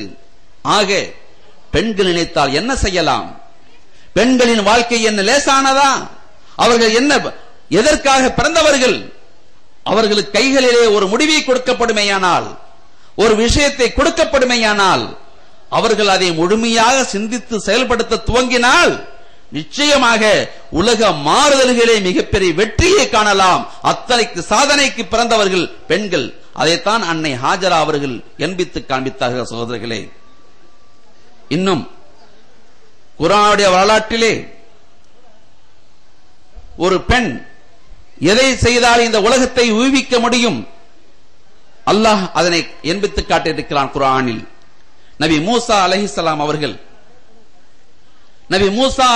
அவர்கள் இந்த பூமியிலே பிறக்கும் நேரத்திலே ஃபிரௌனுடைய ஆட்சி இருந்தது. ஃபிரௌனுடைய நிலை என்னவென்று சொன்னால், இந்த பூமியிலே பிறக்க போகக்கூடிய ஒரு குழந்தையின் காரணமாக அவருடைய ஆட்சி முழுமையாக உடைபடும், அந்த ஆட்சி அகற்றப்படும் என்ற ஒரு செய்தியை கேட்ட பிறகு துடித்து போனவராக, இனி எனது பூமியில் எந்த ஒரு ஆண்மகனும் பிறக்கக்கூடாது என்று உத்தரவிட்டார். மீறி பிறந்தால் அந்த குழந்தையை அப்பொழுதே கொன்றுவிட வேண்டும் உத்தரவு இது. அந்த காலகட்டத்திலேதான் ஹஜ்ரத் மூசா அவர்கள் குழந்தையாக பிறக்கிறார்கள். எந்த குழந்தை பிறந்தால் ஃபிரௌனுடைய ஆட்சி முடிவுக்கு வருமோ அந்த குழந்தை பிறக்கக்கூடாது என்பது ஃபிரௌனுடைய உத்தரவு. ஆனால் அந்த குழந்தை பிறக்கிறது. பிறந்தபின் பெற்றெடுத்த தாய் பரிதவிக்கிறாள். அரசரின் உத்தரவு எந்த குழந்தையும் பெறக்கூடாது என்று இருக்கிறது. அப்படி ஆண் குழந்தை பிறந்துவிட்டால் அதை அரசிடம் ஒப்படைக்க வேண்டும். அங்கே கொலைக்களம் எடுத்து சென்று வெட்டி வீழ்த்தி விடுவார்கள். இதுதான் நடந்து கொண்டிருந்தது. ஆனால் இந்த குழந்தையை கொடுப்பதற்கு மனதில்லை. பிறக்கும் பொழுதே பல அதிசயங்கள் நிறைய பெற்றுக்கொண்டு பிறந்தது நபி மூசா. இன்னும் பிறந்த பிறகும் அற்புதங்களால் அரவணைத்து நிற்கிறது அந்த குழந்தை. எப்படி கொள்வது? கொள்வதற்கு மனமரவில்லை. என்ன செய்வது? பரிதவிக்கிறார். அல்லாஹ்விடம் கேட்கிறார், என் நிறைவா, என்னை படைத்தவனே, இந்த அற்புதமான குழந்தை என் கையிலே நீ கொடுத்தாய். அரசோ வேறொன்று சொல்கிறது, கொலை செய்ய சொல்கிறது. நான் என்ன செய்ய? அல்லாஹ் சொல்லுகிறான், என் அன்பிற்குரிய பெண்ணே, ஒன்றை செய். அந்த குழந்தையை கொல்வதற்கு நீ அனுமதிக்காதே. மாறாக உன் அன்பு எத்தனை நாளுக்கு நீடிக்கிறதோ, நீ எத்தனை நாள் அந்த குழந்தையை கொஞ்சம் என்று எண்ணுகிறாயோ அதுவரையிலும் நீ கையில் வைத்துக் கொள். அதன் பின் அந்த குழந்தையை ஒரு பெட்டியிலே வைத்து அதோ ஓடுகிறதே ஆறு, அதிலே தூக்கி போட்டுவிடு என்று அல்லாஹ் சொல்லுகிறான். அப்படியே இனி வைத்திருக்க இயலாது என்ற நிலை வந்த நேரத்திலே அந்த அன்னை அவர்கள் அந்த குழந்தையை பெட்டியிலே வைத்து அதனை ஆற்றிலே தூக்கி வீசுகிறார்கள். குழந்தை ஆற்றிலே மிதந்து சென்றாலும் கூட இந்த பெண்ணுடைய, இந்த தாயுடைய உள்ளமோ குழந்தையை கண்டு ஏங்கி ஏங்கி என் குழந்தையை வீசிவிட்டேனே, என் குழந்தையை வீசிவிட்டேனே என்று அங்கலாய்த்து அது ஆறுதல் இல்லாமல் நிம்மதி இல்லாமல் அலைவாய்ந்து கொண்டிருக்கிறது அந்த குழந்தை, அந்த தாய். அதை கண்டு அல்லாஹ் சொல்லுகிறான், நீ பயப்பட வேண்டாம், உனது குழந்தையை மீண்டும் உனக்கு ஒப்படைப்பே, நீ பயப்படாதே, சஞ்சலப்படாதே, பொறுத்திரு. அந்த குழந்தை ஆற்றின் வழியே ஓடி ஃபிரௌனுடைய மாளிகைக்குள்ளே செல்லக்கூடிய அந்த ஆற்றின் வழியே உள்ளே செல்கிறது. அங்கே உப்பருகே மேலிருந்த ஆயிஷா, ஃபிரௌனுடைய மனைவி ஆயிஷா அவர்கள், அதனை ஆசியா அவர்கள் அந்த உப்பருகிலிருந்து பார்க்கிறார்கள். ஒரு பெட்டி வருகிறது. என்ன அந்த பெட்டி? அதில் என்ன இருக்கிறது? ஆவல் மேலிட்டவராக கீழிறங்கி அந்த பெட்டியை எடுத்து பார்க்கிறார். திறந்து பார்த்தால் உள்ளே பேரழகு வாய்ந்த ஒரு குழந்தை, அதுவும் தன் விரல்களிலே வாயில் வைத்து அதிலிருந்து பால் புகட்டக்கூடிய ஒரு அற்புத காட்சியோடு தெரியக்கூடிய அந்த குழந்தை. இதை கண்ட நேரத்திலே அன்னை ஆசியா அவர்கள் தனக்கு குழந்தை இல்லாத பாக்கியத்தால் இந்த குழந்தையை கண்டவுடனே பேரானந்தம் கொண்டவராக அள்ளி அணைக்கிறார்கள். அந்த விரலை அங்கிருந்து அகற்றுகிறார். அதுதான் தாமதம். குழந்தை வீறிட்டு அழ ஆரம்பிக்கிறது. இனி பால் புகட்ட வேண்டும். தன்னால் இயன்றவரை பால் புகட்ட பார்க்கிறார், முடியவில்லை. தன் அருகில் இருந்த பணிப்பெண்களை அழைத்து யாரேனும் பால் புகட்டுங்கள், புகட்டி பார்க்கிறார்கள். அந்த குழந்தை அருந்தவில்லை. தன் தேசத்து மக்களுக்கு அழைப்பு கொடுக்கிறார், யாரேனும் இந்த குழந்தைக்கு பால் ஊட்டுங்கள் என்று சொல்கிறார். எத்தனையோ பேர் வருகிறார்கள், பாலூட்ட முயற்சிக்கிறார்கள். அந்த குழந்தை பால் அருந்தவில்லை. இப்படியே சென்று கொண்டிருக்கையிலே ஹஜ்ரத் மூசாவுடைய சகோதரி, மூத்த சகோதரி, அவர் இந்த பெட்டி வந்ததையும் அது இங்கு கண்டெடுக்கப்பட்டதையும் இங்கு நடக்கும் நிகழ்வுகளையும் உற்று நோக்கிக் கொண்டு அங்கேயே இருந்து கொண்டிருக்கிறார். அவர் ஆசியா அம்மாவிடம் வந்து சொல்லுகிறார், அம்மா அவர்களே, இந்த குழந்தைக்கு பால் புகட்டக்கூடிய ஒரு தாயை எனக்கு தெரியும், அவரை நான் அழைத்து வரட்டுமா என்று கேட்கிறார். அப்பொழுது அந்த ஆசியா அவர்கள் கேட்கிறார்கள், சிறுமியே, இந்த குழந்தை யார் என்று உனக்கு தெரியுமா? இதன் தாய் உனக்கு தெரியுமா? தெரிந்து கொண்டுதான் இனி சொல்லுகிறாயா? அந்த பெண் சொல்கிறாள், இல்லை, இந்த குழந்தையுடைய தாய் நான் அறியேன். ஆனால் அந்த பெண் பால் கொடுத்தால் இந்த குழந்தை குடிக்கும் என்று என் உள்மனம் சொல்லுகிறது. அதனால் உங்களுக்கு சொல்லுகிறேன், நீங்கள் ஆணையிட்டால் அழைத்து வருகிறேன், இல்லை என்றால் விட்டு விடுங்கள். இப்பொழுது வேறு வழி தெரியவில்லை. சொல்லுகிறார்கள், சென்று அழைத்து வாருங்கள். அழைத்து வரப்படுகிறார் மூசாவின் தாயார். தன் குழந்தையை கண்ட மாத்திரத்தில் பெற்றெடுத்து வளர்த்து தன் கைகளிலே இன்பத்தோடு தவறவிட்ட குழந்தையை தவறவிட்டவராக நதியிலே தூக்கி வீசி கடலிலே மிதந்து சென்ற காட்சியை கண்டதற்கு பின்பு இப்பொழுதுதான் பார்க்கிறார்கள் குழந்தையை. அந்த குழந்தையை கண்டதும் ஓடி சென்று மனம் அழைத்தவராக தன் மார்போடு அணைத்துக் கொள்கிறார்கள். சடாரன் அந்த குழந்தை பால் குடிக்க துவங்குகிறது. இத்துணை நேரம் ஆயிரக்கணக்கான பெண்கள் முன்வந்து அவருக்கு பால் புகட்ட முயன்ற நேரத்திலே அதையெல்லாம் நிராகரித்த அந்த குழந்தை இப்பொழுது வேகமாக பால் அருந்துகிறது. இதை கண்ட ஆசியா சொல்லுகிறார்கள், நீங்கள் யார்? இந்த குழந்தையின் உண்மை தாய் நீங்கள் தானா என்று கேட்கும் நேரத்தில் அவர் சொல்லுகிறார், நான் தாய்தான். இந்த குழந்தைக்கு நீங்கள் தாயா? சொல்ல மாட்டேன். நான் தாய்தான். இந்த குழந்தைக்கு தாயா? நான் சொல்ல மாட்டேன். சரி, ஏதோ ஒன்று, குழந்தைக்கு பால் கொடுக்க தயாரா? தயாராக இருக்கிறேன். அப்படியானால் இங்கே தங்கியிருந்து பால் ஊட்டுங்கள். முடியாது, முடியாது. நான் இங்கே தங்கியிருக்க என்னால் இயலாது. வேண்டுமானால் இந்த குழந்தை என் வீட்டிற்கு கொடுத்து அனுப்புங்கள், நான் அங்கிருந்து பால் ஊட்டுகிறேன். வேறு வழி இல்லை, வீட்டிற்கு கொடுத்து அனுப்பப்படுகிறது. தான் பெற்றெடுத்த குழந்தைக்கு தானே பாலூட்டுவதற்கு அரசின் அனுமதியும் அரசின் சன்மானமும் அரசின் சம்பளமும் பெற்றுக்கொண்டு அந்த தாய் பாலூட்டுகிறார்கள். இப்படியாக அந்த குழந்தை மூசா வளர்கிறார். ஒரு தாய் எத்துணை நிலையிலே எத்துணை பாசத்தோடு வாழ்கிறாள். அவளின் பாசம் சாதாரணமானதல்ல. அது ஏதோ குழந்தையை பெற்றெடுத்து விட்டால் கிடைக்கக்கூடியதல்ல. மாறாக அல்லாஹ்வின் ஆணைக்கு உட்பட்டு விட்டால், அதனுடைய அனைத்து அங்கங்களும் அல்லாஹ்வால் அங்கீகரிக்கப்பட்டு விட்டால் அனைத்தும் நடக்கும். அதற்கு உதாரணம் நபி மூசாவின் வரலாறு.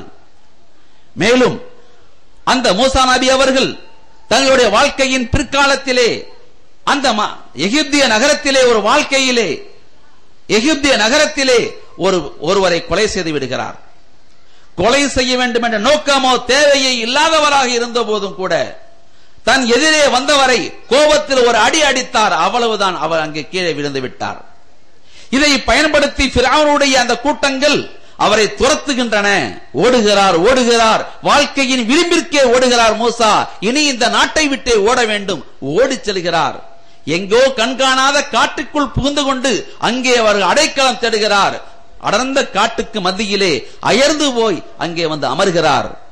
மரத்தடியின் நிழலிலே இலைப்பாரும் நோக்கத்தோடு அங்கே அமர்கிறார். அருகில் உள்ள நீர் சுனையிலிருந்து நீரை குடிக்கிறார். அங்கே அமர்ந்து விட்டு சற்றே ஓய்வெடுக்கிறார் மூசா. அந்த ஓய்வு நேரத்திலே கண்ணயர்ந்த அவர் அயர்ந்து தூங்கும் நேரத்திலே தனக்கு அருகில் கொஞ்சம் கொலுசொலிகள் அங்கே கேட்கின்றன. இசையின் லயத்தோடு தாளத்தின் சப்தத்தோடு அங்கே சிங்காரம் இருக்கக்கூடிய அந்த சப்தத்தை கேட்டு என்ன இங்கு கண்விழித்து பார்க்கிறார். அருகிலே சில பெண்கள் தங்கள் இருப்புகளிலே குடங்களை சுமந்தவர்களாக நீரெடுக்க நின்று கொண்டிருக்கிறார்கள். கேட்கிறார், அருமைக்குரிய பெண்களே, உங்களுக்கு என்ன வேண்டும்? ஏன் இங்கே எப்படி நின்று கொண்டிருக்கிறீர்கள்? அந்த பெண் வெட்கத்தோடும் நாணத்தோடும் நகர்ந்தவராக அங்கிருந்த ஒரு மறைவின் ஓரம் சென்று கொண்டவராக சொல்லுகிறார், நாங்கள் நீரெடுக்க வந்திருக்கிறோம். அதோ எல்லாரும் அந்த கிணற்றடியிலே நீரெடுக்கிறார்களே, நீங்களும் நீரெடுக்க செல்ல வேண்டியதுதானே? அந்த பெண்கள் சொல்கிறார்கள், இல்லை, அங்கே ஆண்களும் நிறைய இருக்கிறார்கள், பெண்களும் இருக்கிறார்கள். அவர்கள் எல்லாம் கூட்டம் கலைந்த பிறகுதான் நாங்கள் சென்று நீரெடுப்போம். அப்படியானால் இங்கு ஒரு கிணறு தான் இருக்கிறதா? இல்லை, இன்னொரு கிணறும் இருக்கிறது. எதன் மீது நீங்கள் தலை வைத்து படுத்திருக்கிறீர்களோ அது ஒரு கிணற்றின் மூடிதான். இந்த கிணற்றின் மேலே விழுந்த ஒரு மிகப்பெரிய பாறை இந்த கிணற்றை மூடிக்கொண்டது. ஒருவேளை இதை திறந்து விட்டால் இதில் உள்ளே நீர் இருக்கிறது, பிடிக்க முடியும் என்று சொல்லுகிறார்கள். கேட்கிறார் மூசா, திறந்து பார்த்தீர்களா? ஆம், எங்க ஊரிலே பல பேர் வந்து திறந்து பார்த்தார்கள், இதை அகற்றி பார்த்தார்கள். இந்த பாறையை அகற்ற இயலவில்லை, அதனால் இது மூடியே கிடக்கிறது.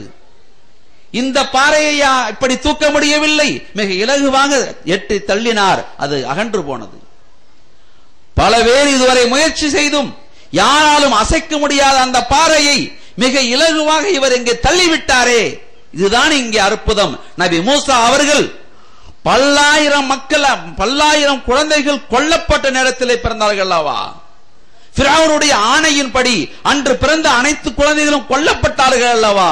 அந்த ஆண் மக்கள் அனைவருடைய சக்தியையும் பெற்றவராக, ஒரு மாபெரும் ஆற்றல் உடையவராக நபி மூசா அவர்கள் அங்கே பரிணாமம் பெற்றிருந்தார். அதனால் அந்த கிணற்றின் மூடியை இந்த ஊர் மக்கள் எல்லாம் சேர்ந்து நகர்த்திய பொழுதும் நகர்த்த முடியாத ஒன்றை மிக இலகுவாக தட்டிவிட்டார், அது நகர்ந்து போனது. இதை கண்ட அந்த பெண் தன் குளத்திலிருந்து நீரெடுத்துக் கொண்டு தன் தந்தையிடம் செல்கிறார். இது நாள் வரையும் எல்லா பெண்களும் நீரெடுத்த பிறகு இறுதியில் நீரெடுத்து தாமதமாக வரக்கூடிய தன் மகள் இன்று வேகமாக வந்துவிட்டதை எண்ணி காரணம் கேட்கிறார். என்ன நடந்தது? இன்று ஏன் நேரத்தோடு வந்து விட்டாயே, என்ன காரணம்? அந்த பெண் சொல்கிறாள், என் தந்தை அவர்களே, நான் ஒரு ஆண்மகனை கண்டேன். அங்கு மூடி கிடந்த அந்த கிணற்றின் பாறையை இதுவரை பல பேர் அகற்றியும் அகற்ற முடியாமல் இருந்ததே, அந்த கிணற்றின் மூடியை இன்று நான் கண்ட அந்த மனிதர் மிக இலகுவாக தட்டிவிட்டு விட்டார். அந்த ஆண்மகனுடைய ஆற்றல் தான் என்ன, அந்த ஆண்மகனுடைய சக்தி தான் என்ன வியந்து போட்டுகிறார், வியந்து அதை பாராட்டுகிறார். அந்த பெண்ணின் தந்தைதான் நபி ஷுஐப் அலைஹிஸ்ஸலாம் அவர்கள். அவர் ஒரு நபி. தன் மகள் என்ன பேசுகிறாள், என்ன செய்கிறாள், என்ன சொல்ல வருகிறாள், அதை உய்த்துணர்ந்து கொண்டார்கள். ஆனால் கேட்கிறார், அருமை மகளே, நீ அவரை கண்டாயா? ஆம், கண்டேன். அவர்தான் அந்த பாறையை அகற்றினார். நான் என்ன செய்ய வேண்டும்? இன்ன மனிஸ்தஜர்தல் கவியல் அமீன். இந்த நன்மையை செய்தவருக்கு நீங்கள் அளிக்கும் உபகாரம் பெருமனதோடு மிக பெரியதாக இருக்க வேண்டும், அதுதான் என் விருப்பம். அந்த பெண் சொல்கிறாள், நீங்கள் கொடுக்கக்கூடிய கூலி அவருக்கு மிக அற்புதமானதாக இருக்க வேண்டும், அப்படி ஒரு கூலியை கொடுங்கள் என்று பெண்மகள் சொல்கிறாள். அதை விளங்கக்கூடிய தந்தையின் மனம் சொல்கிறது, மகள் எதை சொல்கிறாள், மகள் என்ன விரும்புகிறாள் அவருக்கு புரிய வருகிறது. மகள் காதல் வயப்பட்டு விட்டால், அந்த ஆண்மகன் அந்த பாறையை அகற்றினாரே, அந்த காட்சியை கண்ட நேரத்திலே அவள் மனம் காதல் கொண்டு விட்டது. அதனால் அந்த பெண் சொல்வதின் உள்நோக்கம் என்ன புரிந்து கொண்டால் சொல்லுகிறார்கள், மகளே, சென்று அந்த ஆண்மகனை அழைத்து வா, என்னிடம் பேச சொல், அழைத்து வா. சென்று அழைத்து வரப்படுகிறார். எதிரே வந்து நிற்கக்கூடிய அவரை பார்த்து ஷுஐப் அவர்கள் கேட்கின்றார்கள், நபி ஷுஐப் அலைஹிஸ்ஸலாம் கேட்கின்றார்கள், யார் நீ? சொல்லுகிறார்கள், நான் மூசா, அல்லாஹ்வால் அனுப்பப்பட்ட நபி. எகிப்துடைய மக்களுக்கு மத்தியிலே நான் தோன்றினேன். உலகத்திலே அநீதம் செய்யக்கூடிய ஃபிரௌன் என்ற அந்த மாபெரும் அரசனை எதிர்த்து நிற்க நான் அனுப்பப்பட்டேன். அவன் கொடுமைகளை உடைத்தறிய நான் வந்தேன். ஆனால் என் பரிதாப நிலையிலே நடந்துவிட்ட ஒரு தவறின் காரணமாக என்னை ஓட ஓட விரட்டினார்கள், இங்கே வந்து நின்று விட்டேன். அப்பொழுது ஷுஐப் சொல்கிறார்கள், பயப்பட வேண்டாம், நீ அல்லாஹ்வுடைய அருள் கொண்டவனாக இருக்கிறாய், எனவே நீ பயப்பட வேண்டாம், துணிந்து நில், உனக்கு அல்லாஹ்வுடைய அருள் கிடைக்கும் என்று கூறிவிட்டு சொல்லுகிறார்கள், இதோ என் மகள் இருக்கிறாளே, இவளை நீ மனமுடித்துக் கொள். இதற்காக 8 ஆண்டுகள் நீ ஆடு வைத்து அதனுடைய கூலியை மகராக கொடு. மேலும் 2 ஆண்டுகள் நீ நிறைவு செய்தால் இந்த மகளை உனக்கு திருமணம் செய்து தருகிறேன் என்று சொல்லுகிறார்கள். இது குர்ஆனிலே உள்ள செய்தி. இதனை பெற்ற பிறகு நபி மூசா அவர்கள் எந்த நிலையில் இப்ப ஆகிவிட்டார் என்று சொன்னால், பயத்தோடு பல்லாயிரம் மைல் கடந்து வந்த அவர், தனது வாழ்க்கை முடிந்துவிட்டது என்று எண்ணிய அவர், இனி என்ன செய்வது என்று பரிதவித்து போன அவர் இந்த ஷுஐபுடைய வீட்டிற்கு வந்து அவர் மகளை மணமுடித்த அந்த நேரத்திலே வீறு கொண்டு எழுகிறார், தன் பேராற்றலை மீண்டும் நிரூபிக்கிறார். எந்த ஃபிரௌனுடைய ஆட்சியிலிருந்து விரண்டோடி வந்தாரோ அதே இடத்திற்கு மனைவியோடு செல்கிறார். இப்பொழுது மனைவி இருக்கும் தெம்பு, அவள் மூலமாக கிடைத்த உத்வேகம், புதிய எழுச்சி, அங்கே சென்று ஃபிரௌனை மீண்டும் மோதுகிறார், வெற்றி பெறுகிறார். ஆக சரித்திர நிகழ்வுகளிலே நபிமார்களுடைய வெற்றிக்கெல்லாம் பின்பலமாக அல்லாஹ் அமைத்து கொடுத்தது அவர்கள் சார்ந்த மனைவிமார்களை அதிகமாக செய்து கொண்டிருக்கிறான். எல்லா நபிமார்களுக்கும் இது கிடைத்திருக்கிறது, ஒரு சில நபிமார்களை தவிர. அன்பு சகோதரர்களே, இப்படியாக பெண் என்பவள் ஏதோ விளையாட்டுக்காக படைக்கப்பட்டவள் அல்ல, ஒரு பெண் பிம்பம் அல்ல, அவள் வாழ்வதற்கு தகுதியற்றவள் அல்ல, மாறாக உலகத்திலே வாளாறு படைக்க வந்தவள் என்பதை இஸ்லாம் குர்ஆனிலே சொல்லிக் கொண்டிருக்கிற சகோதரர்களே. மேலும் அண்ணலம் பெருமானார் முஹம்மது ஸல்லல்லாஹு அலைஹி வஸல்லம் அவர்களுடைய வாழ்க்கையிலே என்ன நடந்தது, பெண்கள் அவர்கள் பங்களிப்பு எப்படி இருந்தது, மிக விரிவான செய்தி. நபியனா முஹம்மது ஸல்லல்லாஹு அலைஹி வஸல்லம் அவர்கள் நபியாக அனுப்பப்படுவதற்கு முன்பாக அந்த மக்களுக்கு மத்தியிலே இருக்கக்கூடிய காட்சிகளை கண்டு மனம் வெதும்புகிறார்கள். என்ன நடக்கிறது இங்கே, இந்த மக்கள் ஏன் இப்படி செய்கிறார்கள், கண்டவற்றை வணங்குகிறார்களே, கற்களையும் மண்ணையும் தங்களால் செய்யப்பட்ட அனைத்து சமாச்சாரங்களையும் எதிரே வைத்துக் கொண்டு இவைதான் ஆற்றல் உள்ள தெய்வம், இவைதான் வணங்கப்பட வேண்டியவை என்று வணங்குகிறார்களே, மனம் வெதும்புகிறார்கள், தங்களுக்கு மத்தியிலே குமைகிறார்கள். இவற்றையெல்லாம் வெளிப்படுத்த வாய்ப்பில்லாமல் அங்கே இருந்த ஜபலுர் ரஹமத் என்ற மலை மீது ஏறி உட்கார்ந்து கொண்டு அதன் குகை உட்புகுந்து உட்கார்ந்து கொண்டு அங்கேயே சிந்திக்கிறார்கள். தினந்தோறும் அங்கே தவம் இருக்கிறார்கள். இதுதான் நபித்துவத்தின் துவக்க நிலை. இங்கேதான் அவர்கள் புறம்போடப்படுகிறார்கள். முஹம்மது என்ற தனி மனிதர் இனி ஒரு நபியாக மாற்றப்படுவதற்கான அஸ்திவாரம் அங்கே போடப்படுகிறது. சிந்திக்கிறார்கள். தினந்தோறும் அந்த மக்களை பற்றிய சிந்தனையிலே அங்கே மூழ்கி இருக்கிறார்கள். அந்த நாள் ஒன்றிலே திடீரென ஒரு நாள் தான் அமர்ந்திருக்கக்கூடிய நிலைக்கு நேரு கிழக்கு திசையிலே மிகப்பெரிய ஒரு உருவம் தோன்றுகிறது. ஒரு பெருமேகம், கருமேகம் கீழ்த்திசையிலே வேகமாக தோன்றினால் எப்படி இருக்கும்? கீழ்த்திசையே கருப்பாகிவிடும் போல் அளவுக்கு மிக பிரம்மாண்டம் ஒரு தோற்றம் அங்கே தெரிகிறது. என்ன அது? உற்று பார்க்கிறார்கள். அதை பார்த்தவர்கள் கண் இமைக்காமல் பார்த்து கொண்டே இருக்கிறார்கள். என்ன நடக்கிறது அங்கே? அந்த தோற்றம் மெல்ல மெல்ல நெருங்கி வருகிறது. தூரத்தில் பார்த்தபோதே பயங்கரமாக இருந்த அந்த தோற்றம் மெல்ல மெல்ல நெருங்கி வருகிறது. அதை கண்ட இவர்களுக்கோ உள்ளுக்குள் அச்சம். என்ன நடக்கிறது? வருவது யார்? ஏன் இப்படிப்பட்ட ஒரு பிரம்மாண்டமான தோற்றம் கருப்பாக எதிர்நோக்கி வருகிறதே, என்ன செய்வது? அங்கே பரிதவிக்கிறார்கள். அருகில் வந்தது மட்டுமல்ல, மிக அண்மை வந்தது, மிக நெருக்கமாக வந்தது, எதிரே வந்து நின்று கொண்டது. நின்று கொண்டு கேட்கிறது, யா முஹம்மத் யக்ரா, முஹம்மது அவர்களே ஓதுங்கள். அதை பார்த்தே பயந்து போன அவர்கள் இதுவரை தனக்கு தெரியாத ஒன்றை செய்ய சொன்ன பொழுது நடுங்கி போய்விட்டார்கள். என்ன செய்வது இனி? என்ன சொல்கிறார் இவர்? எழுதவோ படிக்கவோ எதுவும் தெரியாத என்னை அழைத்து இக்ரா ஓது என்று சொல்கிறாரே, என்ன செய்வது நான்? அங்கே அவர்கள் அங்கலாய்க்கிறார்கள், தடுமாறுகிறார்கள். பிறகு தைரியத்தை வரவழைத்துக் கொண்டு சொல்லுகிறார்கள், மானபிகாரி, நான் ஓத தெரிந்தவன் அல்லவே. குரல் தழுதழுத்தவராக, நான் தடுமாறியவராக சொல்லுகிறார்கள், எனக்கு ஓத தெரியாதே என்று சொல்லும் பொழுது அந்த கரிய உருவம் அவர்களை கட்டி பிடித்து தங்கள் விலா எலும்புக்குள் கட்டி அணைத்து இருக்க ஆலிங்கனம் செய்கிறார்கள். எலும்புகள் நொறுங்கும் வண்ணமாக தங்கள் இதயத்தோடு பின்னி பிணைத்து விட்டு தள்ளிவிடுகிறார். இப்பொழுது மீண்டும் சொல்லுகிறார், இக்ரா ஓது. இனி இவர் விடமாட்டார், நாம் ஓதாவிட்டால் விடமாட்டார் என்று தெரிந்த நிலையிலே நபிகள் முஹம்மது ஸல்லல்லாஹு அலைஹி வஸல்லம் சொல்லுகிறார்கள், எதை ஓத? நான் என்ன ஓத வேண்டும்? அவர் சொல்லுகிறார், இக்ரா பிஸ்மி ரப்பிக்கல்லதீ ஹலக், உன்னை படைத்தவனின் திருநாமத்தால் ஓது என்று சொன்ன நேரத்திலே எதை சொன்னார்களோ அதை மீண்டும் ஓதினார்கள். இப்படித்தான் துவக்கம், வஹையின் துவக்கம். அதுதான் நபித்துவத்தின் துவக்கம். அந்த உருவம் இத்தோடு திரும்பி சென்று விட்டது.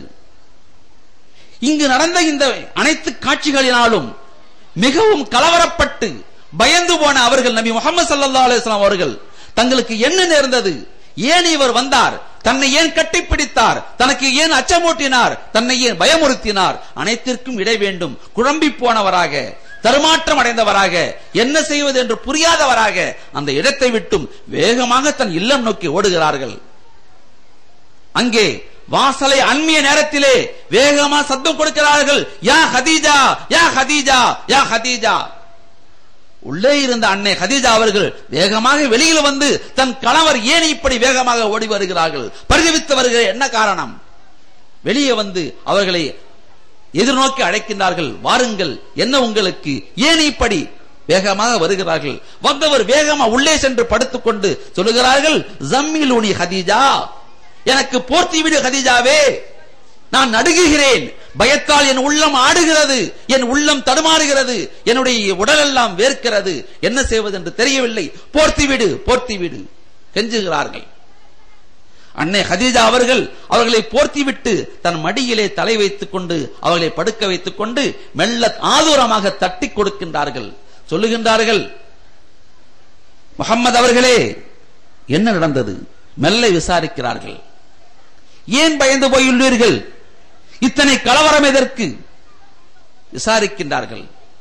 முஹம்மது ஸல்லல்லாஹு அலைஹி வஸல்லம் சொல்லுகிறார்கள், கதீஜாவே என்னவென்று தெரியவில்லை, இத்தனை நாள் சென்று உட்கார்ந்திருந்தேனே, அந்த மலையிலே இன்றும் உட்கார்ந்திருந்தேன். கீழ்த்திசையிலே மிகப்பெரிய ஒரு கரிய உருவம் தோன்றி என் அருகே வந்தது. என்னை பார்த்து ஓது ஓது என்று சொன்னது. எனக்கோ ஓத தெரியவில்லை. பிறகு என்னை கட்டி அணைத்து என்னை இறுக்கி பிடித்தது. அது பிறகு மீண்டும் ஓத சொன்னார். நான் அவர் சொல்லிக் கொடுத்ததை சொன்னேன். இதுதான் நடந்தது. யார் அவர் என்று தெரியவில்லை. பயந்து போனேன். என் அச்சத்தால் நான் துவண்டு போனேன். உடனே இங்கே ஓடி வந்து விட்டேன். அண்ணே ரசூலுல்லாஹ் அவர்கள் சொல்லுகிறார்கள். அதை கேட்ட அண்ணே கதீஜா அவர்கள் சொல்லுகிறார்கள், என் துணைமையிலே முஹம்மது அவர்களே, நீங்கள் அஞ்ச வேண்டாம், பயப்பட வேண்டாம், துக்கப்பட வேண்டாம், சஞ்சலப்பட வேண்டாம்.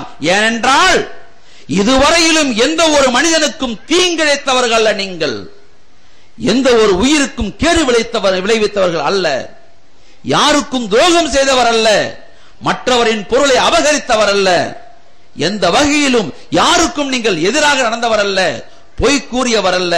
எனவே உங்களுக்கு நிச்சயமாக எந்த ஒரு தீமையும் ஏற்பட்டிருக்காது. வந்தவர் அநேகமாக ஒரு நல்லவராகத்தான் இருக்க வேண்டும். பயப்படாதீர்கள், ஆறுதல் சொல்லுகிறார்கள். இதை கேட்ட முஹம்மது ஸல்லல்லாஹு அலைஹி வஸல்லம் அவர்கள் படுத்த படுக்கையில் இருந்து கொண்டே வெளியிலே எட்டி பார்க்கிறார்கள். வாசலிலே ஏற்கனவே பார்த்த அந்த கரிய உருவம் இப்பொழுது தென்படுகிறது. கதீஜா அங்கே பார், நான் எதை கண்டு பயந்தேனோ அந்த உருவம் எதிரே நிற்கிறது, எங்கே என்று இவர்கள் பார்க்கிறார்கள். அங்கு எதுவுமே இல்லை. மீண்டும் மீண்டும் இந்த நிகழ்வு நடைபெறுகிறது. இறுதியாக இதை கண்ட கதீஜா அவர்கள் சொல்லுகிறார்கள், என் துணைமையிலே, என் அன்பாளரே, என் கணவரே, நிச்சயமாக எனக்கு ஒன்று புரிகிறது. வந்தவர் நிச்சயமாக ஜின் அல்ல, பேய் அல்ல, பிசாசும் அல்ல. வந்தவர் ஒரு தீய நோக்கம் உள்ள யாரும் அல்ல. மாறாக அவர் நாமூஸ் என்ற வானவராக இருக்கக்கூடும், நாமூஸ் என்ற ஜிப்ரீலாக இருக்கக்கூடும். நீங்கள் பயப்பட வேண்டாம். இந்த காலத்திலே காலத்தின் தேவைக்கேற்ப நபி ஒருவர் வர வேண்டி இருக்கிறது என்று முன்வேதங்கள் சொல்லுகிறது. அந்த வரவு அநேகமாக நீங்களாகத்தான் இருக்க வேண்டும். எனவே அதற்காகத்தான வந்திருப்பார். பயப்படாதீர்கள். நாளை பொழுது புலர்ந்ததும் எனது மாமா வரகா இப்னு நௌஃபல் அவரை சென்று சந்திப்போம். அவர் பல்வேறு வேதங்களை கற்றவர், பெரிய ஆலிம். அவரை சென்று விசாரித்து இதற்கான தீர்வை கேட்கலாம் என்று சொல்லி ஆறுதல் படுத்துகிறார்கள். சகோதரர்களே, ஒரு உலகத்தின் மாபெரிய புரட்சிக்கு சொந்தக்காரரான முஹம்மது ஸல்லல்லாஹு அலைஹி வஸல்லம் அவர்கள் அகில உலகத்தையும் புரக்க வந்த பெருமகன், எல்லா வகையான புரட்சிக்கும் மூலவித்து, வேதங்களின் வெளிப்பாட்டிற்கெல்லாம் உண்மை சொன்னவர், அனைத்து உலகங்களும் எதிர்பார்த்த ஒரு நபி. அல்லாஹும் அவன் படைத்த அத்துணையையும் யாரை எதிர்பார்த்ததோ அந்த எதிர்பார்ப்பின் சித்திரம் முஹம்மது ஸல்லல்லாஹு அலைஹி வஸல்லம் அவர்கள் இன்று தடுமாறிய நேரத்திலே, தயங்கிய நேரத்திலே, தவித்த நேரத்திலே அவர்களை தாங்கியது யார்? அந்த சுமை தாங்கிய அன்னை கதீஜா அவர்கள். ஒரு பெண்ணினுடைய பின்புலம் இருந்தால்தான் ஆண்கள் வெற்றி பெற முடியும் என்பதற்கு அழகான எடுத்துக்காட்டு அண்ணலம் பெருமானார்களுடைய வாழ்க்கையில் இப்படித்தான் இருக்கிற சகோதரர்களே. ஆக அந்த மிகப்பெரிய ஒரு செய்தியை அவர்கள் பயந்து வந்த அந்த நேரத்திலே ஆற்றுப்படுத்திய நிகழ்வு இருக்கிறது அல்லவா, அதுதான் அன்னை கதீஜாவின் தனித்துவம். அப்படிப்பட்ட ஒரு பெரிய அரிய காட்சியினால் தான் வரலாற்று அவர் வாழுகிறார் சகோதரர்களே. மேலும் அன்னை கதீஜாவுடைய அந்த நிலைகளால், அவர்களுடைய செயல்பாடுகளால் அல்லாஹ் மகிழ்ந்திருந்தான். முஹம்மது ஸல்லல்லாஹு அலைஹி வஸல்லம் அவர்கள் தன் காலமெல்லாம் அதையே நினைத்து வாழ்ந்தார்கள். அவர்கள் பல்வேறு மனைவிகளோடு வாழ்ந்த காலத்தில் கூட, அவர்கள் 9 மனைவிகளோடு வாழ்ந்த காலத்தில் கூட ஒவ்வொரு இடத்திலும் அவர் சொல்லுவார், கதீஜா போன்று எனக்கு யாருமே இல்லை. அத்துணை மிகப்பெரிய ஒரு அன்பையும் பாசத்தையும் அவர் எப்படி பெற்றார் என்று சொன்னால், இந்த நிகழ்விலே நாம் சொன்ன மாதிரி அல்லாஹ் அந்த நேரத்திலே, அவர்கள் கஷ்டப்பட்ட நேரத்திலே, அவர்கள் துக்கப்பட்ட நேரத்திலே ஆற்றுப்படுத்தினார்கள் அல்லவா, ஆறுதல் சொன்னார்கள் அல்லவா, அதை கொண்டுதான் அவர்களுக்கு இத்தனை மிகப்பெரிய பாசம் ஏற்பட்ட சகோதரர்களே. அது மட்டுமல்ல, அவர்கள் அந்த ஜபலுர் ரஹமத்திலே தன்னந்தனியாக இருந்து கொண்டு அல்லாஹ்வை நினைத்து இந்த சமுதாயத்தின் மீது கவலை கொண்டு அவர்கள் தங்களுடைய தவத்தை தொடர்ந்த நேரத்திலே ஒரு நாள் அந்த பூமியின் மலையின் அடிவாரத்தில் இருந்து தன் கணவராகிய முஹம்மது ஸல்லல்லாஹு அலைஹி வஸல்லம் அவர்களுக்கு உணவும் தண்ணீரும் எடுத்துக்கொண்டு அவர்கள் வருகிறார்கள். அந்த மலை மீது ஏற துவங்குகிறார்கள். முஹம்மது ஸல்லல்லாஹு அலைஹி வஸல்லம் அவர்களை அவர்கள் திருமணம் செய்த காலம் 40 வயது பூர்த்தி அடைந்தவர் அன்னை ஹதீஜா. அதன் பிறகு 5-6 ஆண்டுகளுக்கு பின்னால் இந்த நிகழ்வு. சுமார் 46-47 வயதிலே இருக்கக்கூடிய அந்த தாய் அந்த மலையின் அடிவாரத்திலே தன் கைகளிலே தூக்குகளை தூக்கிக் கொண்டு உணவையும் நீரையும் எடுத்துக்கொண்டு மலை மீது ஏறி வருகிறார். இன்று ஹாஜிகள், ஹஜ்ஜுக்கு செல்பவர்கள் அந்த மலை மீது ஏறுவதற்கு முயற்சி செய்கிறார்கள், முடியவில்லை என்று திரும்புகிறார்கள். ஆனால் அந்த மலையிலே சர்வ சாதாரணமாக அன்னை ஹதீஜா அவர்கள் வேகமாக மேலே ஏறுகிறார். அந்த குகைக்குள்ளே இருக்கக்கூடிய முஹம்மது ஸல்லல்லாஹு அலைஹி வஸல்லம் அவர்களுக்கு இந்த செய்தி தெரியாவிட்டாலும் கூட அல்லாஹ் பார்க்கிறான், அங்கே ஆனந்தப்படுகிறான். ஜிப்ரீலை அனுப்பி முஹம்மது ஸல்லல்லாஹு அலைஹி வஸல்லம் அவர்கள் செய்து சொல்லுகிறான். குகைக்குள் வந்து ஜிப்ரீல் சொல்லுகிறார்கள், அல்லாஹ்வின் நபியே, அல்லாஹ் யுக்ரி அலைக்க ஸலாம், அல்லாஹ்வின் மீது சலாம் சொல்லுகின்றான், இங்கே வெளியே வந்து பாருங்கள். ஒரு அற்புத காட்சியை அழைக்கிறார்கள். என்ன? வெளியே வந்து பார்க்கிறார்கள். மலை அடிவாரத்திலிருந்து சன்னஞ்சன்னமாக மேலே எழுந்து கொண்டிருக்கக்கூடிய ஹதீஜாவுடைய அந்த நடையை கண்டு ஜிப்ரீல் சொல்லுகிறார்கள், பாருங்கள் உங்கள் மனைவி எத்தனை பாசத்தோடு இந்த மலை மீது ஏறி வந்து கொண்டிருக்கிறார்கள். நீங்கள் உண்ண வேண்டும், நீங்கள் பருக வேண்டும், அதற்கான உணவை தூக்கிக் கொண்டு எத்தனை வேகமாக வருகிறார்கள் பாருங்கள், இந்த காட்சியை பாருங்கள் என்று சொல்லிவிட்டு சொல்லுகிறார்கள், நபியே, ஹதீஜா அவர்கள் மேலே ஏறி வந்ததும் அவர்களுக்கு நீங்கள் சொல்லுங்கள், அல்லாஹ் உங்களுக்கு சலாம் சொன்னான், அல்லாஹ் உங்களுக்கு சலாம் சொன்னான், உங்களுடைய இந்த வருகையை அல்லாஹ் ஏற்றுக்கொண்டான் என்பதை அவருக்கு சொல்லுங்கள் என்று சொன்ன நேரத்திலே தன் மனைவியை பற்றி அந்த செய்தியை கேட்டதும் புல்லரித்து போகிறார்கள் முஹம்மது ஸல்லல்லாஹு அலைஹி வஸல்லம் அவர்கள். இத்தனை மிகப்பெரிய பாக்கியம் பெற்ற அன்னை ஹதீஜா அவர்கள் தங்களுடைய அந்த உந்து சக்தியினால், தங்களுடைய அந்த சுவீகாரத்தினால், தன் கணவர் மீது அவர்கள் கொண்ட பாசத்தின் காரணமாக வெளிப்படுத்திய விஷயங்களால் அகில உலகமும் மாற்றி அமைக்கும் ஆற்றலை பெற்ற முஹம்மது ரசூலுல்லாஹ் அவர்கள் நிம்மதியோடு தன் வாழ்க்கையை அவர்கள் சீரமைத்துக் கொள்ள முடிந்தது.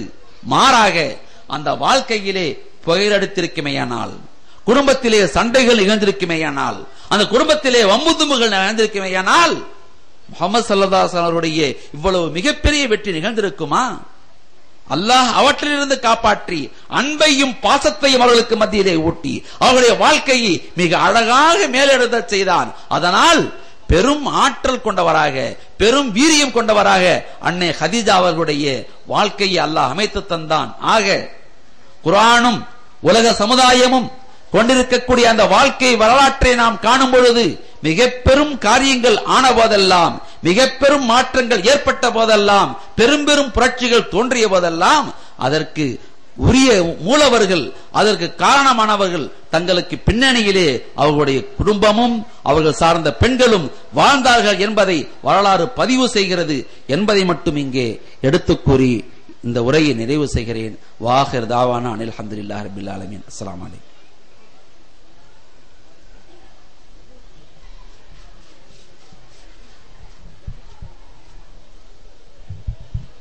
அன்பு சகோதரர்களே, ஒழு செய்யும் போது கை கடிகாரம் ஒன்று தவறிவிட்டது. யாராவது எடுத்திருந்தால் அதை மேடைக்கு கொண்டு வரும்படி கேட்டுக்கொள்கிறோம். இறுதியாக இம்மண்ணின் மைந்தர் கமால் பாஷா அவர்கள் நன்றி உரை கூறுவார்.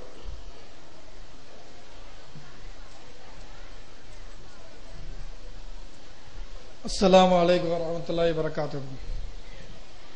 கண்ணியத்திற்குரிய இஸ்லாமிய சகோதர சகோதரிகளே, உங்கள் அனைவருக்கும் மீண்டும் என்னுடைய சலாத்தினை தெரிவித்துக் கொள்கிறேன். அஸ்ஸலாமு அலைக்கும் வரஹ்மத்துல்லாஹி வபரகாத்துஹு. இந்த விழாவை சிறப்பித்து தந்த, தலைமையேற்று சிறப்பித்து தந்த முகமது அய்யூப் ஹாஜி அவர்களுக்கும், வரவேற்புரை நடத்திய எம் அப்துல் நாசர் அவர்களுக்கும், ஜனாப் மெஹ்ராஜுதீன் மாவட்ட தலைவர் அவர்களுக்கும், அமானுல்லா மாவட்ட செயலாளர் அவர்களுக்கும், தலைமை கழக செயலாளர் பேச்சாளர் கோவை ஜாக்கீர் அவர்களுக்கும், அல்ஹாஜ் எம்ஒய் முகமது அன்சாரி அவர்களுக்கும் மற்றும் இவ்விழாவை சிறப்பித்து தந்த அனைத்து நல்லுள்ளங்களுக்கும் நன்றி தெரிவித்தவனாக எனது சார்பாகவும் இந்த ஊர் ஜமாத்தார்கள் மற்றும் இந்த இஸ்லாமிய இளைஞர் நற்பணி மன்றத்தின் சார்பாகவும் உங்கள் அனைவருக்கும் நன்றி தெரிவித்தவனாக அஸ்ஸலாமு அலைக்கும் வரஹ்மத்துல்லாஹி வபரகாத்துஹு.